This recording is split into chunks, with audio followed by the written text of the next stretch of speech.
Anem a veure el procés que hem de seguir per utilitzar el processing. No és ben bé una instal·lació, però ens funcionarà. El primer que hem de fer és descarregar el programa. Per tant, anirem a aplicacions, internet, farem un navegador, cercarem el processing,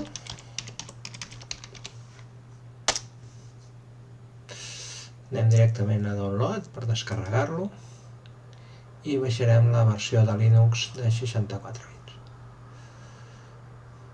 Hem d'esperar un moment, se'ns està aquí descarregant el programa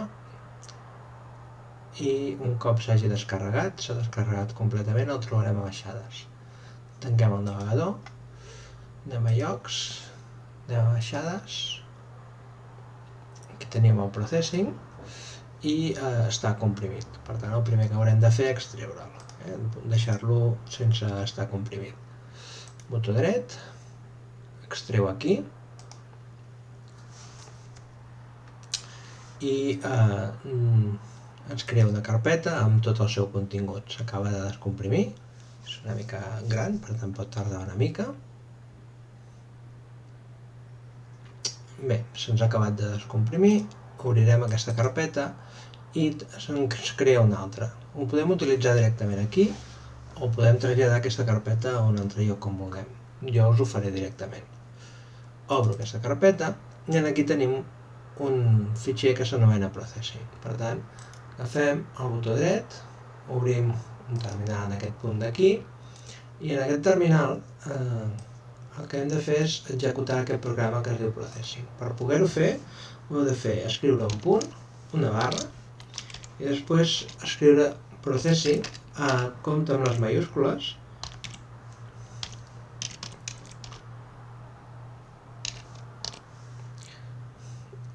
executem i directament se'ns obre el processing.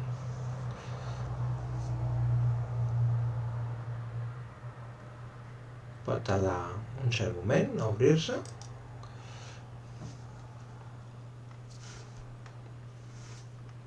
Se'ns obre el programa típic i per provar que funciona podem escriure un petit programa.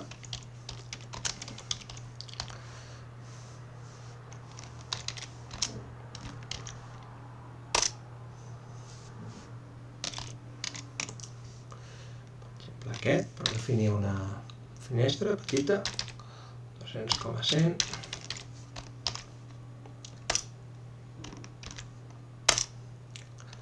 I aquí podem posar-hi un text, per exemple,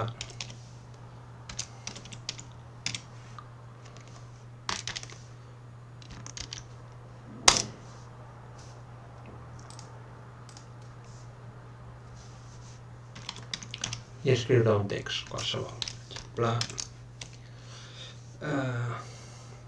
processing.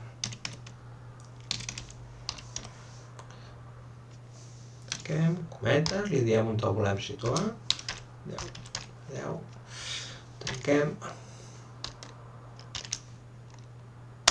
i ens falta tancar aquesta finestra. Ja no ens apareix cap error aquí, anem a provar si funciona. Executem i veiem com aquí ens executa el programa. Per tant, ja tenim el programa a punt d'utilitzar. Sempre que l'hàgiu d'utilitzar haureu d'obrir un terminal i escriure la instrucció ./processing. Espero que us ajudi.